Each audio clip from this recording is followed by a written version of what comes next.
So hi everyone, my name is यशुत गोसन। आज की जो टॉपिक है हमारा वो है रिकर्जन। ठीक है, तो अगले वीडियो में ऑलरेडी हमने जो फंक्शन है तो उसके बारे में हमने ऑलरेडी पढ़ चुके हैं।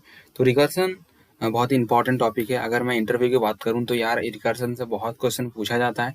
अगर आपको रिकर्जन अच्छी तरह से आता है तो आपको बैक ट्रैकिंग अच्छी तरह से आ जाएगा। ठीक है, तो पहले आपको क्या करना है यार, रिकर्जन के बारे में बहुत सारा नॉलेज लेना पड़ेगा।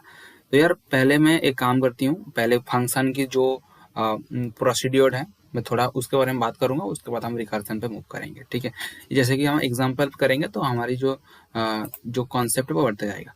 जैसे कि मान लो यहाँ पर मैंने एक फंक्शन, मान लो मैंने लिखा INT, ओके नहीं, एक फंक्शन कॉल करते हैं जैसे कि मान लो फन। ठीक है, क्या है यार, फन। और फन के अंदर मान लो मुझे 3 पास करना है। ठीक है, 3 पास किया और यहाँ पर मान लो कि मैंने इसका पहले क्या करना पड़ता है, इसे क्या बोलते हैं यार बताओ, पहले आपने आपसे ही बोलो।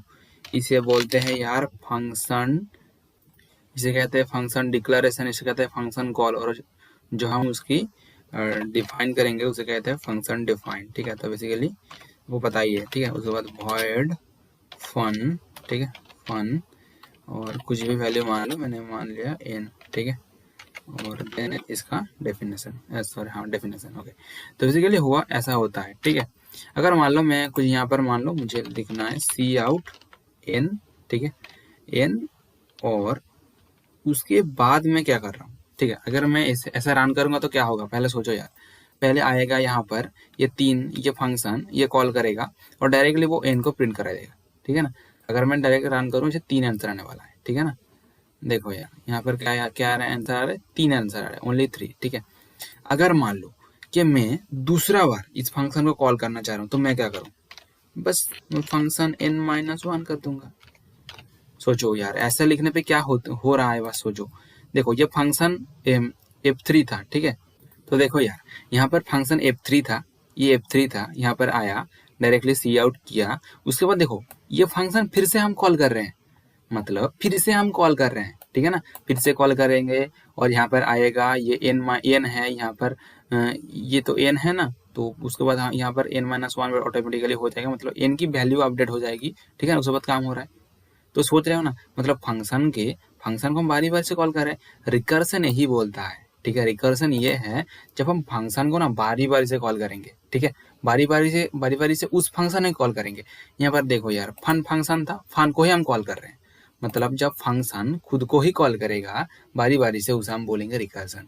मतलब function call itself is called recursion. समझ में आ रहा है? तो रिकर्सन क्या है यार, तो फिर फंक्शन जब खुद को कॉल करेगा बारी बारी से उसे हम बोलेंगे रिकर्सन। ठीक है, समझ में आ रहा है पॉइंट? चलो तो फिर इसे ट्रेस करते हैं। बेसिकली कैसे ट्रेस होती है मैं 2 स्टेप में बोल दूंगा और उसके थ्रू आपको समझ में आ जाएगा। ठीक है, तो देखो यार यहाँ पर क्या हुआ, पहले तो हुआ कि पहले गया यहाँ पर गया ये F3 यहाँ पर आया। ठीक है, ये F3 गया यहाँ पर और यहाँ पर 3 को वो डायरेक्टली सी आउट करा दिया। ठीक है ना, सी आउट करा दिया, उसके बाद n-1। ठीक है, अगर मैं रिकर्सन की जो सिंटैक्स होती है उसके बारे में बात करूं तो बेसिकली सिंटैक्स ऐसा ही है। ठीक है, सिंटैक्स ऐसा है, बस एक चेंज होगी, और क्या चेंज होगी उसके बारे में बात करते हैं। ठीक है, बेसिकली होता ये है सिंटैक्स। सिंटैक्स मतलब आपको एक कंडीशन लिखना पड़ेगा। ठीक है, ये इफ के कंडीशन, मतलब इफ के अंदर आपको एक कंडीशन लिखना पड़ेगा जो क्या करेगा, ये फंक्शन मतलब इन्फिनिटिव तक चलाएगा नहीं। अगर इसकी बात करूं मैं तो पहले क्या हुआ, पहले 3 पे गया, पहले क्या हुआ 3 गया, तो यहाँ पर 3 आ गया। आने के बाद देखो पहले क्या कर रहे हैं, सी आउट कर रहे हैं 3 को, और फंक्शन फिर से कॉल कर रहे हैं। फिर से किसको कॉल कर रहे हैं, n-1। n-1 मतलब 3 था, 2 हो गया। यहाँ पर फिर से गया 2 पे, 2 को कॉल किया, यहाँ पर 2 प्रिंट कराया। उसके बाद 2-1 मतलब क्या हो जाएगा, 1 हो जाएगा। इस यहाँ पर आया, ये 1 देखा और फिर से वो आया कहाँ पर आ गया, 1 पे। इसको सी आउट किस हो गया, 1 को किया। 1 के बाद फिर से 1-1 मतलब 0, फिर से यहाँ पर आया, 0 को 0 यहाँ पर प्रिंट आउट कर दिया। और उसके बाद देखो 0-1 मतलब -1 मतलब ये लूप जो है इसके, अगर इसकी बात करूं यार, ये पूरा का पूरा चीज इन्फिनिटिव तक जा रहा है। समझ में आ रहा है? ये पूरा का पूरा चीज यार इन्फिनिटिव तक जा रहा है। ठीक है, अगर मैं इसकी बात करूँ, अगर मैं यहाँ पर एक अच्छा खासा कंडीशन लिख दूं, ठीक है, अगर मैं यार यहाँ पर एक अच्छा खासा कंडीशन लिख दूं, अगर मान लो मैं लिख दिया n greater than equals to 0 या अगेन n ग्रेटर देन 0, अगर मैं यहाँ पर एक कंडीशन लिख दूं तो लूप कितना बार चलेगा, लूप ऐसा ही चलेगा जितना हम कंडीशन लिखेंगे। ठीक है ना। हम लूप मतलब कंडीशन एक ऐसा खासा लिखेंगे जैसा मतलब जितना हम चाह रहे हैं उसके थ्रू वो लूप चलाएगा। समझ में आ रहा है पॉइंट? चलो तो फिर अभी ट्रेस करते हैं, मतलब कैसे वो रिकर्सन काम करते हैं उसको ट्रेस करते हैं, ठीक है। तो फिर एक काम करते हैं, यहाँ पर एक कंडीशन लिख देते हैं। कंडीशन ये होगा, इसे मैं थोड़ा कॉपी कर लेती हूँ। उसके बाद यहाँ पर कंडीशन लिखूंगा इफ n ग्रेटर देन 0। अगर ऐसा है तो क्या, ओके, अगर ऐसा है तो सी आउट का मतलब ये कंडीशन चलाओ, ठीक है। अगर n ग्रेटर देन 0 है तभी ये कंडीशन चलाओ, वरना नहीं चलाओ, ठीक है। ओके, तो फिर ये मतलब कैसे भी मतलब ये ट्रैकिंग कैसे हो रहा है, मतलब काम कैसे कर रहा है, तो आपको थोड़ा बहुत ओवरव्यू पता चल ही गया आपको, ठीक है। अगर मैं यहाँ पर बात करूँ तो पहले हुआ ये कि पहले गया fun3।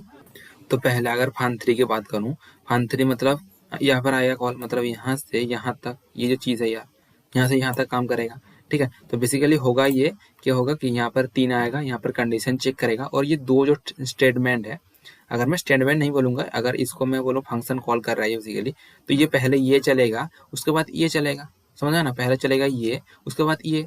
अगर मैं बात करूँ, अगर थोड़ा रुक जाओ यार, ठीक है, अगर मैं दो चीज़ के बारे में बात करूँ तो बेसिकली हो क्या रहा है, थोड़ा सोचो। यहाँ पर आएगा और डायरेक्टली वो प्रिंट करा देगा 3 को, ठीक है ना, डायरेक्टली 3 को प्रिंट करा देगा। और उसके बाद क्या क्या काम कर रहा है, उसके बाद ये कर रहा है कि फिर से कॉल कर रहा है किसको, n-1 मतलब 3-1, ठीक है। तो क्या हो रहा है बेसिकली, वो फन ऑफ 1, ठीक है ना, फन ऑफ 1 को कॉल, सॉरी फन ऑफ 2 का मतलब, सॉरी 3-1 मतलब 2, ठीक है, फन ऑफ 2 को कॉल कर रहा है। समझ में आ रहा है? तो पहले क्या हुआ, पहले 3 को वो प्रिंट आउट कर दिया ऑलरेडी। अगर मैं यहाँ पर की बात करूँ कि इसका आउटपुट क्या होगा, अगर o/p की बात करूँ तो ऑलरेडी वो क्या 3 को ऑलरेडी प्रिंट करा चुका है। उसके बाद फिर से दोबारा कॉल हो चुका है ये फन, ठीक है, मतलब फन फंक्शन दोबारा कॉल हो चुका है, जो है 3-1 2, ठीक है। तो फिर से कॉल हो जाएगा।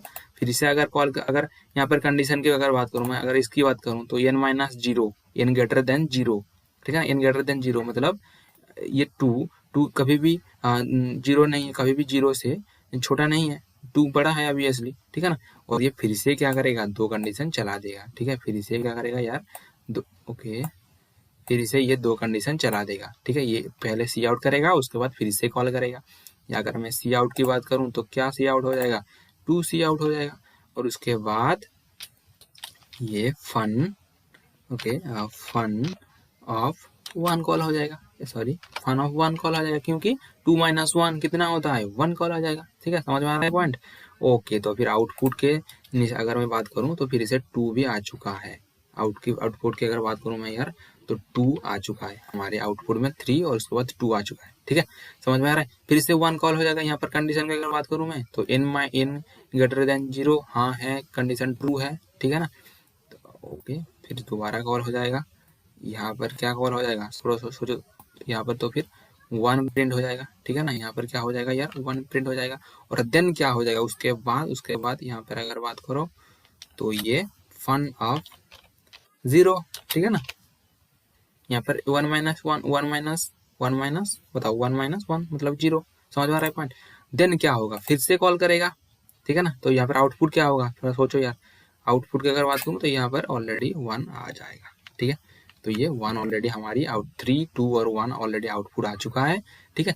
और अगर मैं इसकी बात करूँ यार, फिर से अगर हम कॉल करेंगे तो बेसिकली होगा ये, यहाँ पर कंडीशन चेक करेगा। यहाँ पर क्या करेगा यार, कंडीशन चेक करेगा। कंडीशन अगर चेक करेगा तो क्या हो जाएगा, फॉल्स हो जाएगा। कभी भी 0 ग्रेटर देन 0 कभी भी नहीं हो सकता है, मतलब अंदर में घुसेगा ही नहीं, क्या हो जाएगा। तो फिर ये पूरा का पूरा चीज, ओके, मतलब ये कंडीशन पूरा का पूरा चीज फॉल्स हो जाएगा। और फॉल्स हो जाने के बाद क्या हो जाएगा, प्रोग्राम चलेगा नहीं, सिंपल चीज है, ठीक है ना। ये पूरा कट जाएगा, मतलब और नहीं चलेगा। तो फिर आउटपुट क्या हो जाएगा, 3, 2 और 1। सिंपल है, 3, 2 उसके बाद 1। ये बहुत ही सिंपल चीज है, ये कॉम्प्लिकेटेड नहीं है कभी भी, ठीक है। अगर मैं इसे रन करूंगा तो क्या आंसर आना चाहिए, पहले आना चाहिए 3, उसके बाद आना चाहिए 2, उसके बाद आना चाहिए 1, ठीक है। तो मैं रन करता हूँ यार, देखो यार, 3, 2 और 1। थोड़ा एक काम करते हैं यार, इसे थोड़ा मैं स्पेस दे देती हूँ, तो इसे समझने के और इजी हो जाएगी, ठीक है। तो मैंने स्पेस दे दिया यार। अगर मैं इसे रन करूँगा यार तो देख सकते हो, पहले आ रहा है 3, उसके बाद आ रहा है 2, उसके बाद आ रहा है 1, ठीक है।